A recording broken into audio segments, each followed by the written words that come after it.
My name's Branden. I'm a world traveler, foodie, and YouTuber. Together, you and I will find the best travel hacks, tips, and best places to explore. Join me as we find new adventures together, live only on IBM.TV.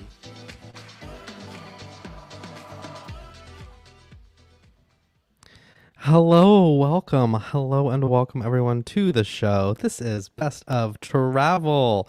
My name's Branden, and for the next hour, I am going to tell you all about travel. I have to admit something before I get started, though. I was practicing before the show. I'm on a little rolly office chair, and I thought, wouldn't it be great if I could start backwards, like Dr. Evil in one of those movies, and swing around and mwahahaha. But I realize I have all these cords everywhere, so I don't know that I'll be able to pull that off. But maybe next week I'll figure out how to have a dramatic entrance into the show. Welcome to the show. If you don't know me, my name's Branden. I travel. I'm a foodie. I make videos, and IBMTV has so graciously given me the next hour to talk to you about travel. So you can get some great travel tips, some travel hacks, some creative ways to make sure you have the best trip every time. Of course, we're not traveling right now. We're all stuck at home, cooped up. So it's the perfect time to watch travel videos online. Watch the stream every Tuesday at 11 and kind of plan your next trip. Learn how to achieve travel perfection, so that way when we are ready to travel again, you're ready too. And I'm very excited for that day to come. One day we will get there. One day indeed. But the best part, of course, is that this is live. We're live every Tuesday at 11. So if you're watching, leave a comment below. If you're watching on YouTube, just pop it right in there in the live chat. Or you can visit the IBMTV Facebook page and drop a comment below with your travel questions, your travel curiosities, anything you want to know. I've got, as you know, if you watch this show, I fall down every tangent you can imagine. So I'm sure I'll take your question and just spend years telling stories to answer it, which is what I like to do. But today we have a really special, interesting topic that I'm very excited about. We are talking about the long-awaited show. It's been like a month I've been teasing this out. The long-awaited episode. We're moving to Canada. Big announcement. Hey, no, I'm not really moving to Canada.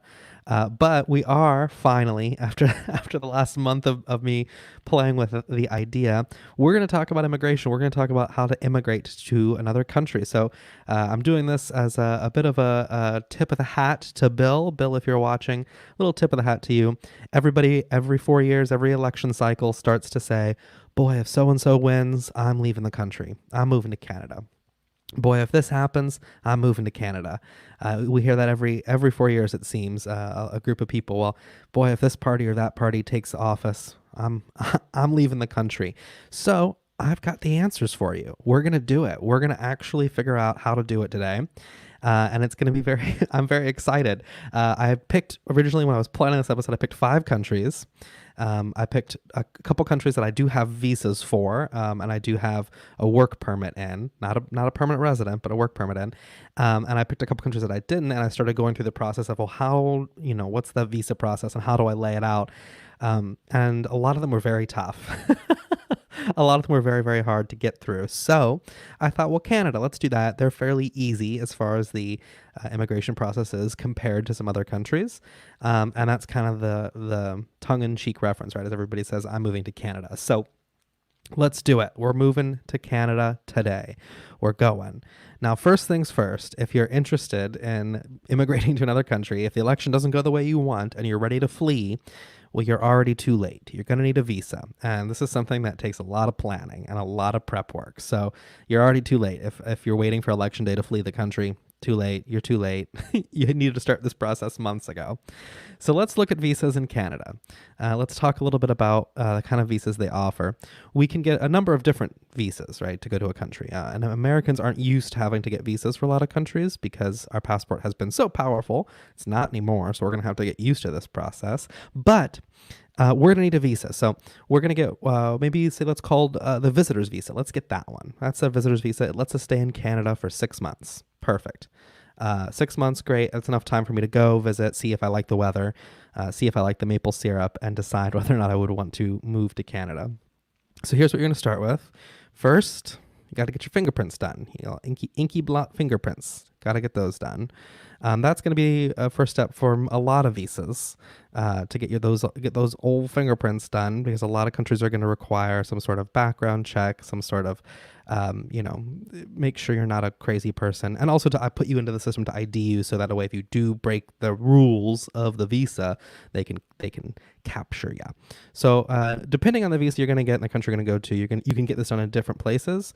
For this visa, if we're immigrating not immigrating, we're taking a visitor's visa, a 6-month visa to Canada. Usually police station, sheriff's office, they're fine. You can go there. You can do the fingerprinting for the background checks. You got to get on the website, the Canadian website, which is canada.ca/en/immigration -refugees-citizenship. It's a long URL. Just Google it. It's long. But they'll tell you the specific form you need for your fingerprints. You got to do your left hand, you got to do your right hand. You plop, plop, plop down on the thing. You also have to be really careful and read the fine print, because depending on the kind of visa you're getting, say we're moving to Canada, but anywhere, there's certain visas you have to get digital fingerprints versus like on paper fingerprints. And a lot of places that do fingerprints now will do fingerprints on a scanner. They'll scan it on like a flatbed and make a digital copy. Some visas won't allow that. So you do have to really read all the details here. Of course, you could just hire a lawyer too, but we're doing this for fun all the way. So we're getting our visitor's visa. We've got our fingerprints done. We're going to swing by our local CVS, our local Walgreens, or our post office, and or the DMV, and we're going to get a passport photo taken. One of those mug shots on the white background, standard passport photo. Then comes the paperwork. You're going to fill out all that paperwork. This visa, by the way, is officially called a temporary resident visa. They're known as TRVs. TRVs. So we're going to need to get together all the paperwork. We got our application filled out. We got our fingerprints sent in. Now we need documents, and we're going to need a lot. We're going to need a document that shows we're leaving Canada when the end of our stay is. So, if you can buy a plane ticket back home, that's great. Shows that you're moving on. You're going to prove that you have enough money in the bank to maintain your family and also to return home at the end of your stay, because you can't work while you're on this visa, and you can't go to school while you're on this visa. You also can't commit a crime. So, don't go standing up. Don't go standing up anybody on the street and mugging them or anything. Now, this is where you get into some gray area, because define enough money to sustain your family and to return home while you're not working for those 6 months. It's going to be different for everybody. There's different amounts. What one person thinks is enough, another person might not. So it can get a little sticky here, right? Also, if you're an American citizen or even a Mexican citizen and you're driving, it's going to be hard to show intent to travel onward, right? So we've got all our paperwork now. We've got our birth certificates. We've got our application. We've got our fingerprints. We've got all our documentation. You can do a lot of this online. You can send the actual application in online. Eventually, they'll let you know. Chances are you'll have to go into, some sort of embassy, state office, something along those lines to actually get the visa sorted out and to have an interview to do it. 50% of the time, too, you're going to need a medical examination. Even before this pandemic time, you're going to need a doctor to look at you and make sure you're not, showing up in bad shape. So that's the process to start getting this visa. Now, here's where we get into the fun stuff. Here's where it gets crazy. Are you ready? Hold your chair. Get a glass of wine. It's 11 a.m. It's pandemic. Get a glass of wine because it's going to get crazy. That visa, this visitor's visa, the TRV, is only good for 6 months, and you can't work and you can't study. So if you're one of those folks who says, I'm moving, I'm going, and I'm going to live there, I'm gonna pledge allegiance to Tim Hortons and to Poutine. If you're actually going to immigrate to Canada, the easiest way for most people to start is Canada's Express Entry program, because they're a very friendly nation, and they have an Express Entry program. It's basically like American Idol, but for immigration. Yeah, sound pleasant? No, not at all. Sounds not pleasant to me if you ask me. So the kind of basic principle of this program, this express entry program, is that when you apply, based on your application and parts of your application, they award you points. You get so many points based on what kind of job you're going to have, what kind of training you have, how much money you have. You get awarded points. If you get enough points, and we don't really know what the magical number is, but if you get enough points, you get put into a big old pool with everybody else, and then they kind of lottery it out. And it's just kind of random. The government decides just who they're going to let in from that pool. So even if you make the pool, even if you are the best applicant, you might not get picked. Still, very possible. But to do this first, before we get that far, we're applying for this visa. First things first, we need a job, and a pretty good one too. It's best to see if you can find an employer in Canada to sponsor you through this process. But regardless, you want to find a job that meets it's called the Federal Skilled Worker Program. FSCP, I think is what the acronym. Basically, it's a category listing of jobs that require level 7 English, which is hard to define, I think, or French proficiency, and a job that is a management level job with a college degree or a trade job that you've gotten via an apprenticeship. In other words, they want to see that you got a career. You can't be working at the Starbucks, or I guess the Tim Hortons in Canada. They want to see that you are fluent in the language and you've got a solid job. You've worked up a career. You've got some experience beneath you. You've got a degree. You've had an apprenticeship. You're working in that field successfully.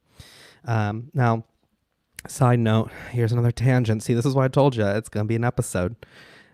If you do get a job from a Canadian company, you're going to want to not quite do this. You're going to want to look at something called the Provincial Nominee Program, which is a whole nother hour of episode I think we could do.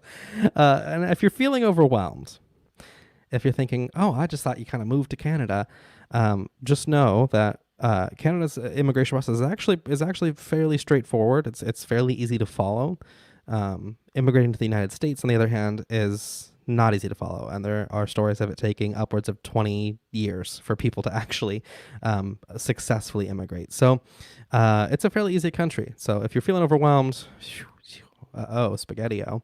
Now, the nice thing about something like Canada is they have a little BuzzFeed quiz. They have an online quiz that you can take to see if you're going to be eligible for this visa program.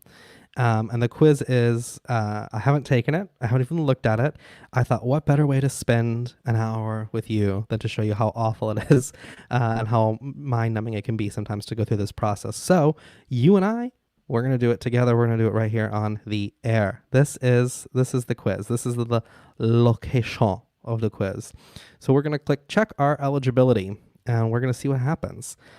So this is to find out whether or not we're eligible to apply for residency. So let's give it a shot, huh? So first question, what province or territory do I plan to live in? Well, I guess I got to exit this and go find a place to live, huh? Let's assume I've made plans and I know I'm going to live in, I don't know. What's pretty? What's a good place? Any Canadians watching this show, where should I pick?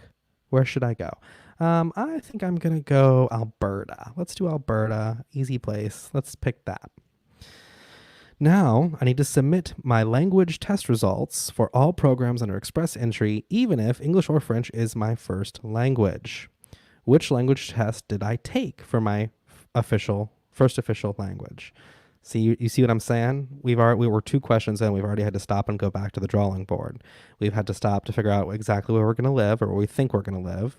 And we've had to stop to figure out what the test is we need to take. So let's assume I've taken, I don't know, pick a test. Let's assume I've taken it. You got to have a career mark. Mark comments, what do you mean we can't work for Starbucks or McDonald's? You could apply with what they would consider a low-level skilled job. But if you do, you're not going to get any points. You're not going to get put in that pool. You might, but you maybe not. They want to see somebody with a career, a doctor, lawyer, and all those people who have college degrees who think that they're on top of the world. No, I'm just kidding. Mark says, do you have to speak French? Foreign language kicked my backside. You don't have to speak French because we're moving to an English-speaking country. So we can stick with our English. Now, I will say that if you're going to move anywhere where English is not the official language, you do have to learn that language. You got to learn it. So let's assume I know English pretty well, I think. I can say words like kerfuffle and quintessence and Babadook. Oh, that's a character from a horror film. Happy Halloween, everyone. So let's assume, okay, English my first language. I've taken this test. And if you ever want to get real bored, maybe one day we'll do a live stream of me taking an English test. It's not fun. We're not going to do it because it's just hours of me going, wait, if there and there and there and there are grammar, and it's awful. So let's assume I've taken it. I got my test. My test results say that I can speak English okay. So we're going to submit that. Now I'm going to say I took that test. Let's say I took it last year in March. Actually, my birthday is in April. So let's pick April. Abril. Anybody know how to say April in French? I don't. April in French. I can't. I don't even know my months. Okay, so let's say I took it on April 5th. There's my English language test. If you're just joining the stream, we're learning how to run away in case the election goes the way you don't want it to go. And people say this every 4 years. We're going to run away. So we're doing it. We're running away. We're running to Canada. We took our English language test, let's say, in April of 2019. And let's see what's next. Now, what was my test score for speaking? I think a 9 is good.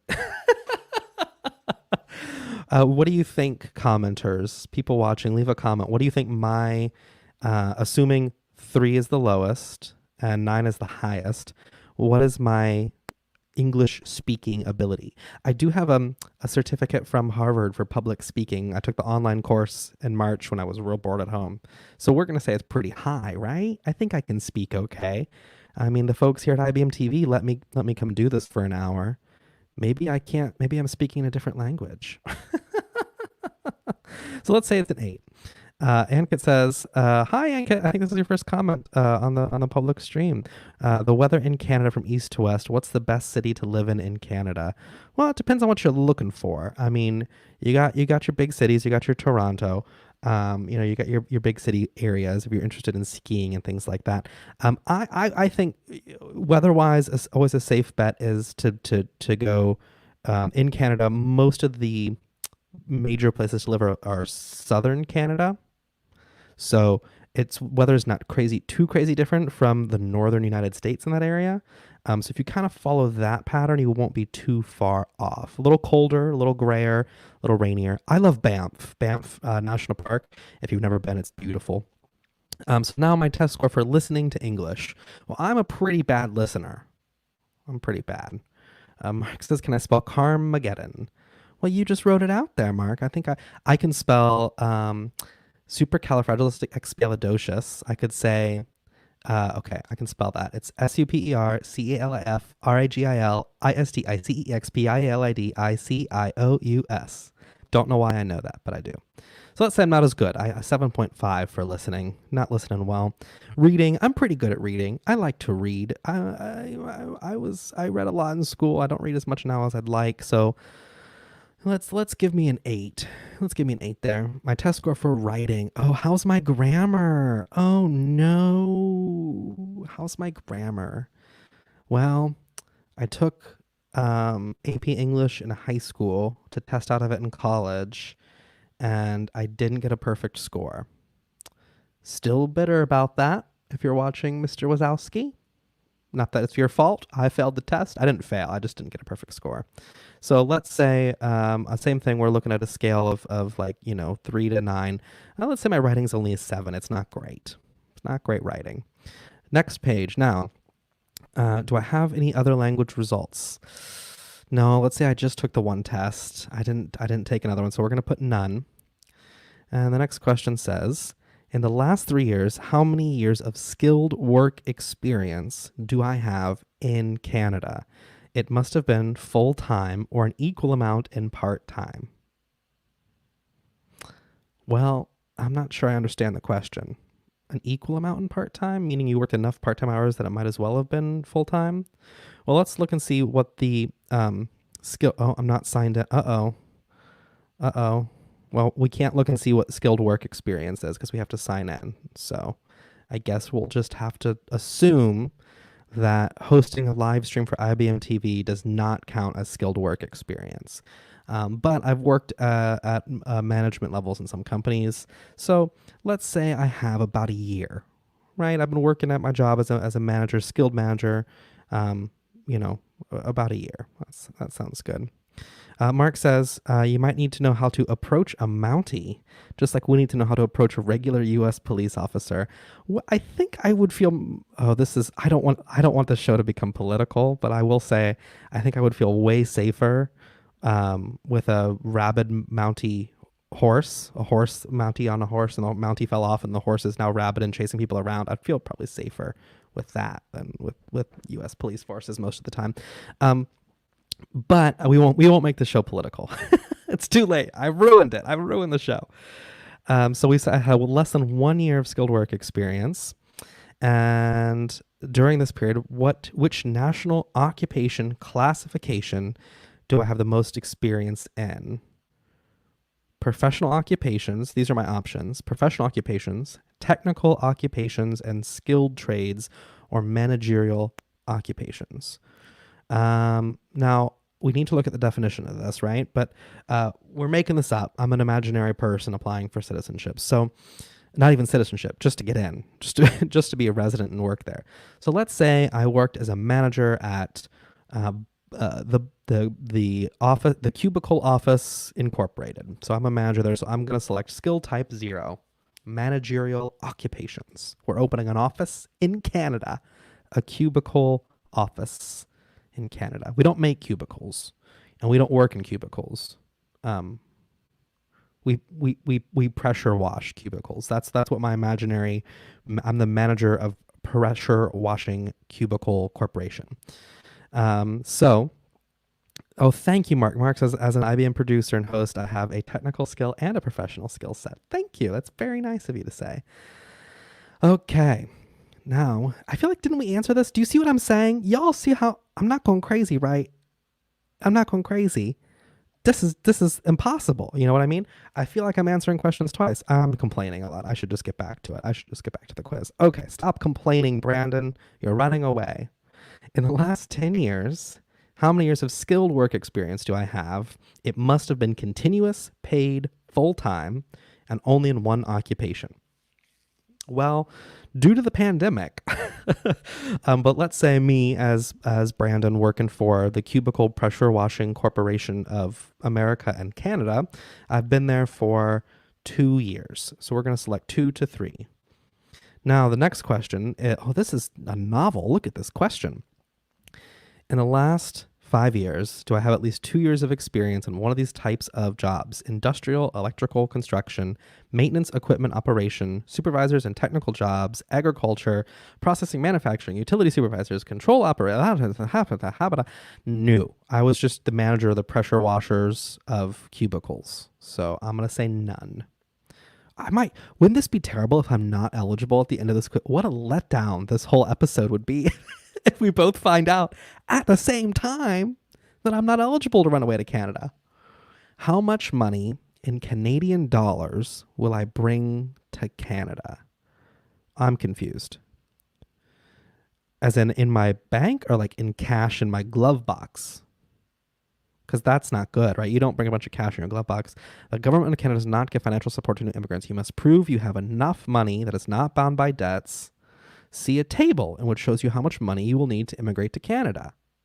Nope, can't do that because I'm not signed in. And this is the easy part, believe it or not. This isn't even the application. We're just taking the quiz to see if we're eligible for the application. We haven't even gotten to the application yet. I haven't even done the fingerprints. It's crazy. So let's ballpark this. What do you think? What do you think, folks? I'm going to make, how much money am I going to bring in? So let's say I'm working as a manager at the pressure washing cubicle company. Let's say they're paying me $40,000 a year to manage that. So I'm going to select the only option I have, which is $34,299 or more. Now, how many family members do I have? Well, I'm working for the cubicle pressure washing company, so let's assume my family has abandoned me.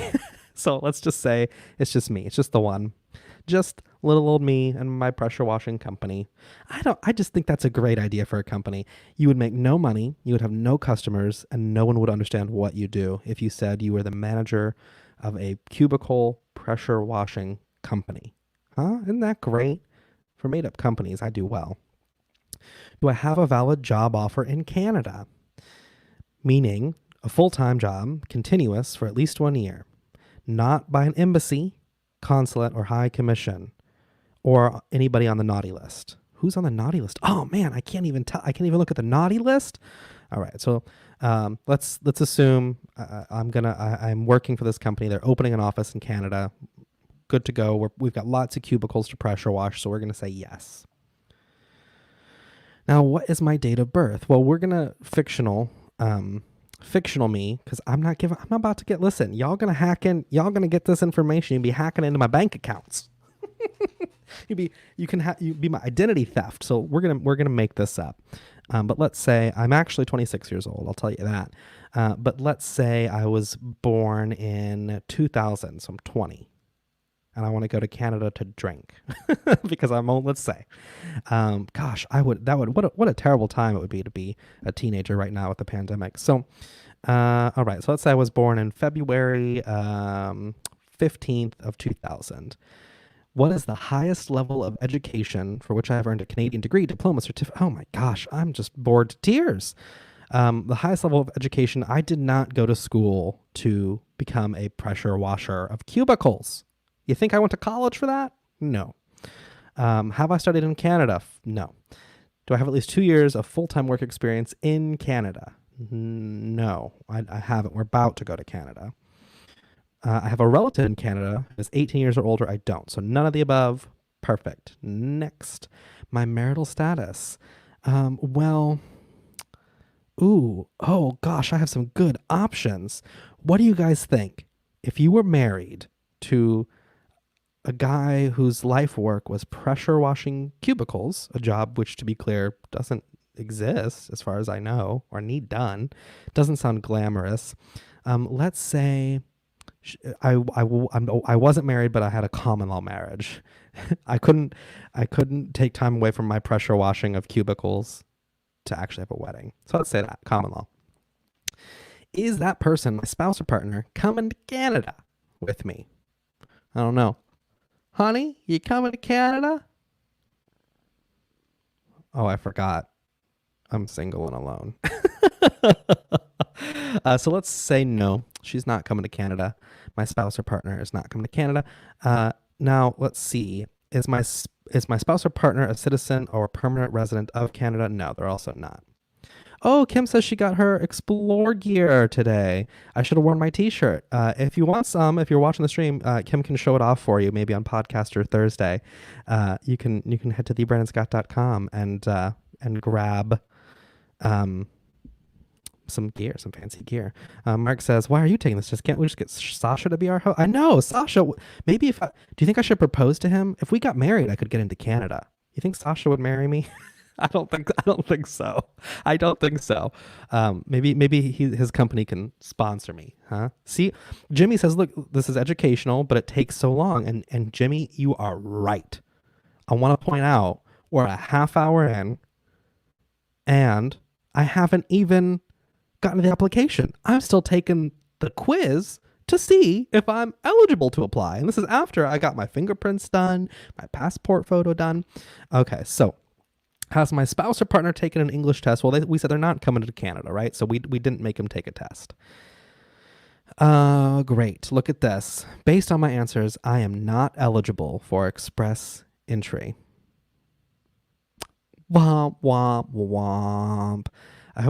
We should get that sound effect. I know we have applause, but we need a good womp womp, right? I'm not eligible. Other ways to immigrate, it says, I can try to come to Canada Wizard. Huh? Oh, is there a wizard? Does it even? I can try to come to Canada, wizard. What's a Canada wizard? I might have to call up Sasha. Is there a wizard there? Are there wizards in Canada? I mean, I know they're like really nice, but I didn't know they were like spooky. Oh, the application. Oh my gosh. Y'all, I'm just gonna leave. It's meaning the tool. You can try the Come to Canada Wizard tool again. There's no wizards in Canada. False alarm, everyone. False alarm. If I'm still interested in coming to Canada as a skilled immigrant, I can take steps to improve my eligibility. For example, I may need to improve my language score. Y'all were wrong. I do not speak English correctamundally. Irregardless. So I need to get I need to be better at English. It's the only language I speak fluently. Although, through my travels, I have picked up. Are you ready for this? I'm gonna blow your minds. Here's my foreign language skills. I can say, you're gonna love this, and if you don't, I don't care because I think it's hysterical. Guess what language this is? Leave a comment below. I'm gonna say the only phrase I know how to say in this language, and I want you to leave your comment. What language do you think I'm speaking? What language is this? Are you ready? Hey. I can't look at myself doing this with a straight face. Okay. Hey, humadu mitnamar Branden ook go por un date? Jag shugafem gamel? How'd I do? Leave a comment. What language was that? I'll tell you what I said. I said, hi, my name's Branden. Do you want to go on a date? I am 26 years old. Any guesses? There's my fancy foreign language skills. Any guesses as to what language that was?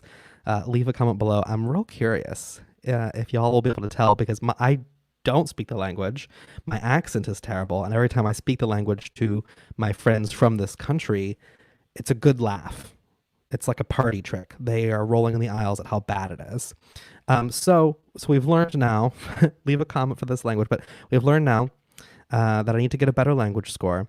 I am not eligible for this express entry program.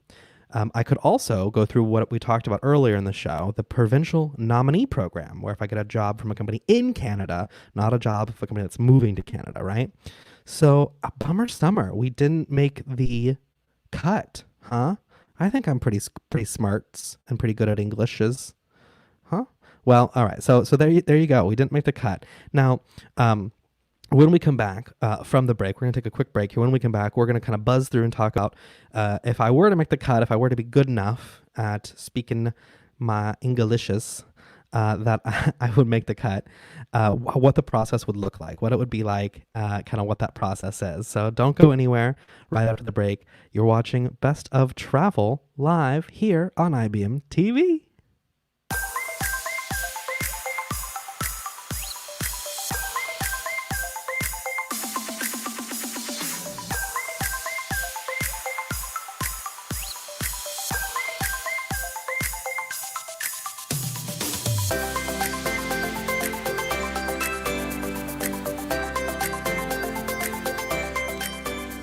Travel.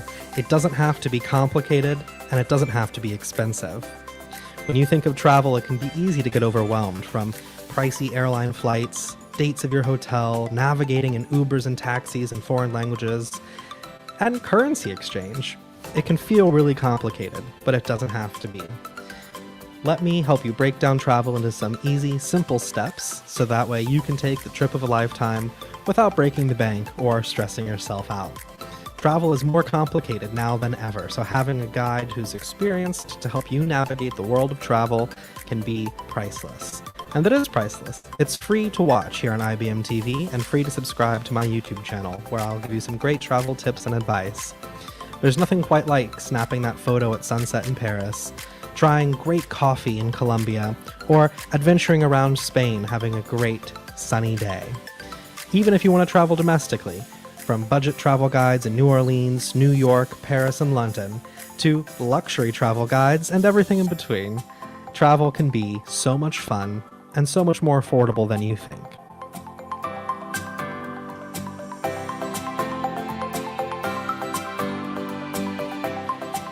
I hope you're having a great time watching me here live on IBMTV. I have a ton of fun making Travel Tuesdays Travel with Branden, and I hope you're having a lot of fun watching. If you're enjoying what you're seeing, swing by my YouTube channel. You can find my YouTube channel full of great travel tips, some travel hacks, some food recommendations, city guides, budget travel tips, and so much more. Subscribing on YouTube is free to do, and it helps support me and continue making great travel content for you to see. You can also visit me online at thebrandenscott.com, where you can get even more travel advice, some great links, and some in-depth breakdowns of trips I've taken and trips you can plan. It's a great way to find a little bit of inspiration for your next adventure and some travel tips. I've got cities both domestic and international that you can check out. Find the best places to eat, the best things to see, the best things to do, and how to do it all affordably. Whether you want to stay at Airbnbs or 5-star luxury hotels, there are great ways you can do all of those things on a budget. Swing by my YouTube channel, give that big red subscribe button some love, and don't forget to visit thebrandenscott.com for even more travel tips. From great photos in Paris, to awesome food in Spain, to wild adventures in Colombia. If you want to adventure and you want to see more, this is the place to do it. Now back to, I guess, live me on IBM TV. Enjoy Travel Tuesdays and Travel with Branden.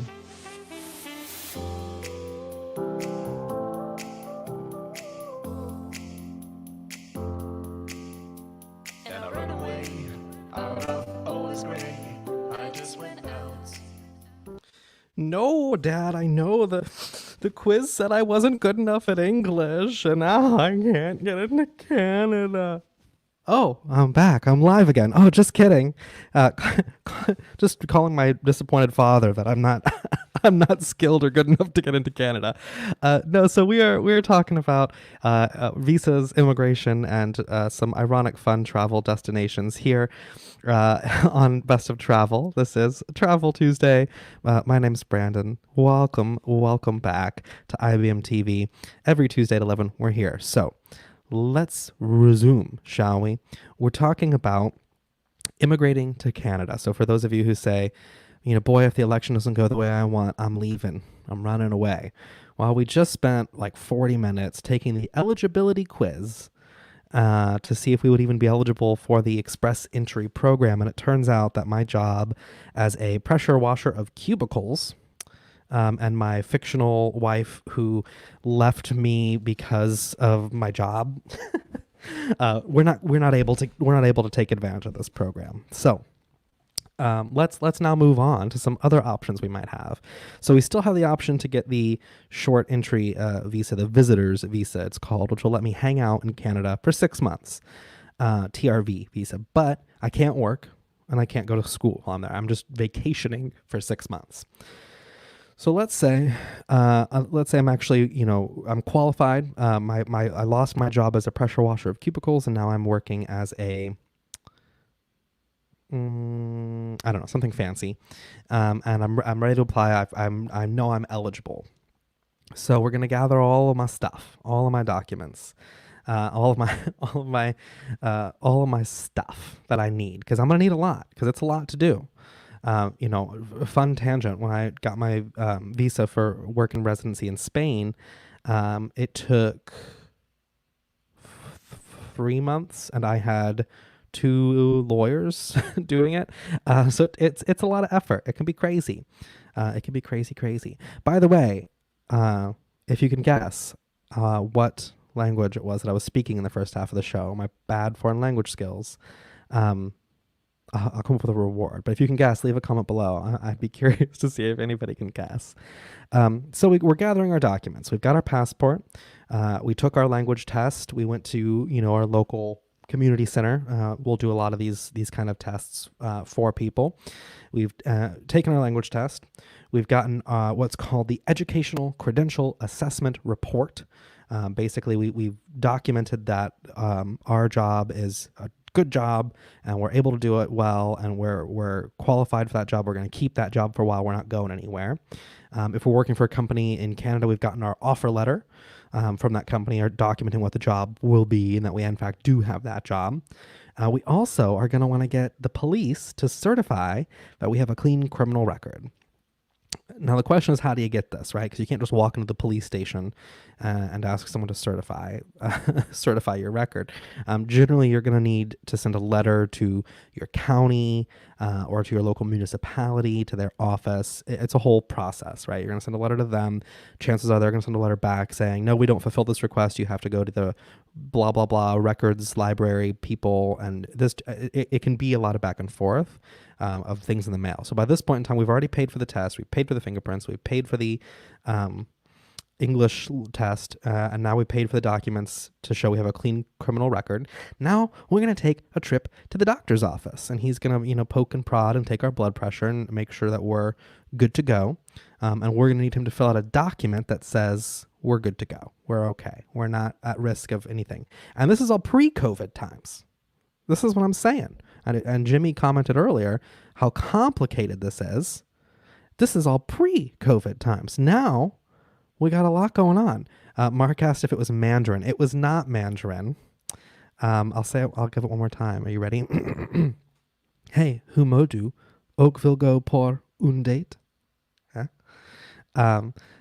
Terry asks, what if they deny you? Well, then you don't get to go. That's basically it. You can usually reapply, but if you go through this whole application process and the Canadian government says, no, sorry, you didn't get enough points, or no, sorry, you got enough points, but you weren't selected out of the pool to, come in, well, that's it. Maybe do something to improve your chances, get a better job, or, maybe get someone to sponsor you. But if they say no, that's it. You're stuck. You got no luck. You can always take a visa, like a visitor's visa, to go visit for 6 months and interview for jobs and try and build a network. But in order to actually apply for this visa, you have to do it from outside the United States. You can't be in Canada and apply for your residency visa. You can't be there on your 6-month visitor visa while you're going through the application process for your residency and work visa. The other thing we're going to take, our other document, is our money in the bank, our proof of it. So some sort of statement, financial statement that shows that we're good to go. Now, here's the fun thing. You got 60 days to do all of this. So from the time you start your application, if you're going to do it online, if you're not going to sit there and fill it out by hand, by paper, if you're going to do it online, you have 60 days. So from the time you start your application to the time you, get your English test done, you visit the doctor, you gather your documents, you get the police to certify that you're not a criminal, you go through this whole process. If you don't do it within 60 days, the process starts over. You got to start from square one. You got to do it all again. You got to do it within 60 days. So our time frame is limited here. Our time frame is pretty limited as far as actually getting the visa. So let's say we've gathered all our documents. We've done it within 60 days. Then we're going to pay the application fee, which last I checked about 3 or 4 days ago was about, I think, $1,060 in US dollars. So we paid our $1,000. We paid for the test. We, at this point, probably spent somewhere in the ballpark of, $1,500 probably just to apply. And then we throw our application in. And from that point, it's a lottery. If they like some of the things on my application, they'll give me some more points. If they don't, I'll get less points. And then if I get enough points, I'll get thrown into a big swimming pool with a bunch of other people, and they'll pick randomly out of that swimming pool. Now, here's what I want to focus on. Here's what, here's the bread and butter. Here's the delightful part. And I promise I'll stop shouting foreign languages that I don't speak at you poorly. Here's the bread and butter. What was I saying? Oh, this is the easy thing to do. We've just spent the better part of an hour trying to talk through the process of applying for this visa. And Canada is one of the easier countries you could apply for a visa in. There are countries, if you're going to, for example, if you're going to go to somewhere like France, maybe you want to move to Paris, you're going to need a lot more you're going to need, first of all, you're going to need a letter of reference, basically, from whether or not you're working in France. You have to have a letter of record of I guess it's like a recommendation letter from a French citizen. So you have to already know somebody in France who will write a letter saying that you're a good person. You're going to respect the French culture. You're going to be responsible while you're here as a resident. And other countries have other requirements. Some countries require a full FBI background check, and they want copies of that. And they need a copy every time. It doesn't matter that you've had it done before. You can't just reuse it. Every time you apply for that visa, you got to do it again. And there's some countries that have even more strict, policies on immigration. The United States famously is one of them, that it can be very, very strict. I know Mark left a comment earlier that he knows someone who it took 9 years. And we're not even talking about citizenship. I've heard stories of people waiting, 20 years just to get residency and never ending up getting citizenship because they die before their time is up in line. So there are a lot of countries where it is a lot harder. So this is one of the easier processes to go through. So if this sounds like a lot, next time you hear somebody say, boy, if the election doesn't go my way, I'm moving to Canada, send them this episode and and just send them this clip. Are you ready to look straight in the camera for that person? Good luck. How's that? How's that sound? It's a tough process. Getting a visa, immigrating anywhere is a tough process. Canada is one of the easier places to do it, but not the easiest of things to go through. It's really not. It can be really, really, really tough. So I always think, I have to say, I think it's kind of funny because we, like, not to sound too much like a hippie, but borders are made up, right? We've just decided and killed people and had wars over where this arbitrary line on a piece of paper is. Occasionally we'll use a river or something convenient, but we just kind of draw a line and say, that's you and that's me, and you have your thing and I have my thing, and we do it differently. So if you want to do it differently, you got to pay tons of money and really work hard to make that happen. And I think it's so funny because nobody chooses where they're born. Nobody chose to be born in the United States. Nobody chose to be born in any country. Maybe if you're really lucky, your parents were able to have some choice. They were able to, successfully immigrate to the United States and, have their children here. Maybe. But the kids, no person has chosen where they were born. So it's strange to me that we make it such a hard process for us to move to other places. And the other thing I want to point out about this process, let's say we went through this whole process, right? We took the eligibility quiz, we were eligible, we gathered all our documents, we spent the money, we took the educational test to show we can speak English, we got the doctor to certify us, we got everything done, we sent it all in, and we get approved. We get enough points, we get put in the pool, we get pulled from the lottery, and we get approved. We're in Canada, we got our residency, we're good to go. Now, we got to do that all over again in a couple years. Most of these visas will last a year to maybe 5 years if you're lucky. And then you have to go through that process again of recertifying your visa to say, I'm still this competent person. I can still, stay here. So you don't have citizenship. You got to keep redoing this every time you want to get that visa renewed. So just because you're living and working happily in Canada for 3 to 5 years and you've gotten your visa, well, now it's time to do it again. And you're going to be flying back to the States to get a new passport. I mean, this whole thing never ends. Of course, the ultimate level of this would be citizenship. And kind of the running joke is that to get citizenship in the United States, you have to take a lengthy history test that no American could probably pass, and they kind of joke about it on late night TV, right? And the other end of that joke is to get into Canada, you have to, drink a gallon of maple syrup and eat some poutine, and there you go. And to get into the UK, you want to be a citizen of the UK, you got to pay £5 and £5 and sing God Save the Queen. And there you go, you're a citizen. Of course, it's all a joke, but it is tough. It is tough. Even though you've gotten the visa, doesn't mean you're there forever. You still have to keep going through this process again and again. You maybe will eventually be able to get citizenship.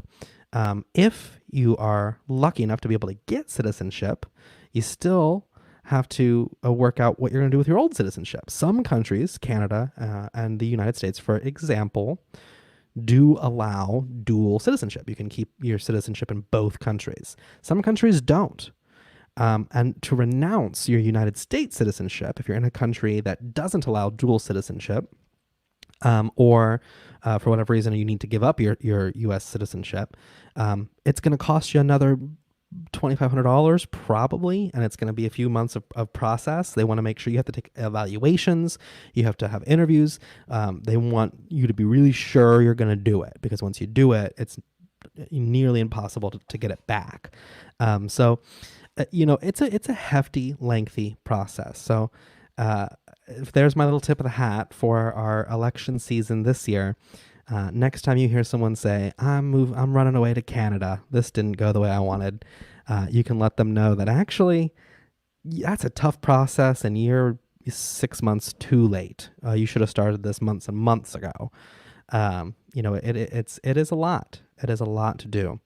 Now, the flip side of this, of course, as I end every show, I say, we're not traveling now, but I'm going to include in this kind of ending moment, these ending chats, I want to include, not only are we not traveling now, but when we start traveling again, because of the visa situation now is going to look different. So because of the coronavirus, we're going to be looking at Americans who aren't used to needing visas to just vacation somewhere are going to need visas. Everyone is going to need a lot more paperwork and documentation to travel internationally for a while. So this is a process you're going to want to get used to and want to get familiar with. Of course, a tourism visa is a lot easier to get than a work visa.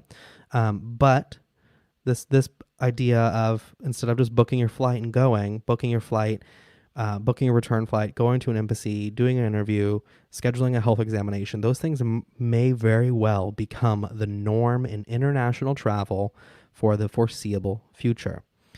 Mark left a comment saying this is all very complicated. It also says you can apply directly to provinces and territories, like applying to North Carolina only. Sort of.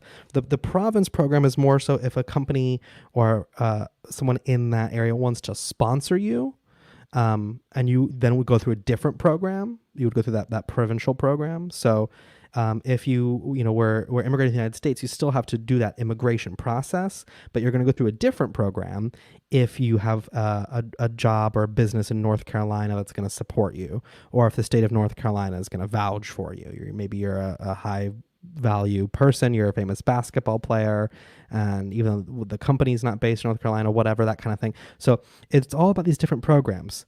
And you really have to know, before you start this process, you got to do a lot of reading to figure out which program is going to be right for you. So do you have an employer who's going to sponsor you? Do you have a family member there? Are you going to go look for work there? Do you have work already there? Is your job moving there? Are you just transferring by yourself at your employer to live there? All of those things are going to be totally different programs that you have to go through. You can do express entry in my situation as Bob, the pressure washer cubicle guy. But it's a lot to go through. It is a lengthy, lengthy process. And as Terry points out, thank you for the comment, Terry. If they deny you, that's it. You're done. You got to just hang tight, and you gotta just chill out, and maybe you can do it again in a few years. Go through that whole process again. And if you get lucky, you'll eventually get there.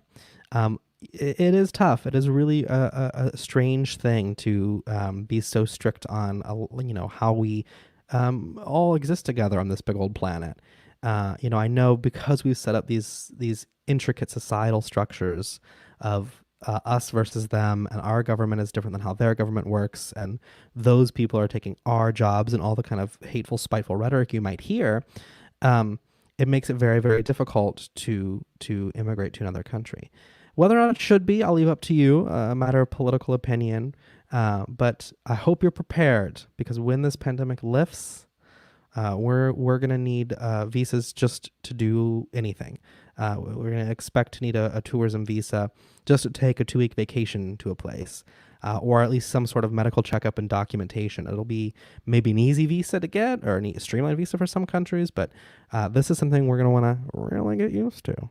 With that being said, I wanted to encourage you all to hop on over to my YouTube channel and hit that red subscribe button. I've got a whole series of budget travel guides, international European travel guides, coffee in Colombia travel guides, cities in the United States travel guides, all sorts of videos and travel content over there. So if you like this show that I do every week here on IBMTV, go check out that YouTube channel as well. You can also visit my website, thebrandonscott.com, to pick up some of that cool merchandise that Kimberly mentioned earlier. Thank you again, Kimberly, for picking up some of those items. I hope you really like them. And you can also get lots of great articles. I have a whole blog for years. I think I've been running that blog of different travel tips, travel hacks, luggage, how to make a travel blog. If you're interested in learning how to do what I do, you can go check out that post. I detailed out how I started a blog and how I started making content and the gear I use and all of that kind of juicy details. So lots and lots of travel content. Every week we get, I'm so fortunate that the lovely folks at IBMTV give me an hour of time to come here and hang out with you guys. So thank you so much for joining and for spending your time with me. Don't forget to tune in every Tuesday at 11 a.m. Eastern Time, 9 a.m. Pacific, where we're going to be just hanging out, talking about travel. Of course, I don't know if you know this, but my show's on Tuesdays, and the United States is having a very important Tuesday coming up. So I thought we'll see what happens that Tuesday. But if things don't go your way and you're thinking I'm running away, come back and watch this episode. I got you. I got you. And then you'll realize maybe I won't run away after all. It is a strange thing, the visa program. Anyway, I just kind of wanted to wrap up. I want to say thank you so much for hanging out with me for this hour. Thank you for going through the visa application process for Canada. Don't forget to tune in every Tuesday at 11 here on IBM TV. And don't forget to stick around. We've got lots of great shows here on IBM TV. I make appearances on various shows on Podcasters Thursday, but you can watch later today Celebs Tuesday, where there are some great up-and-coming content creators, celebrities, entrepreneurs. You can meet them all later today on IBM TV. And of course, Humera Wood, the show about Hollywood meeting Bollywood, which comes up at 1 p.m. Eastern today. Lots and lots of great content here on IBM TV. So thank you so much for watching. Thank you so much for being a supporter of IBM TV. As always, stay safe, stay home, wear your mask, socially distance. I want to travel one day again soon, and I know you do too. So be safe, be smart, be savvy. And I will see you next week here on the Best of Travel on IBM TV at 11 a.m. Eastern Time. Thanks for watching.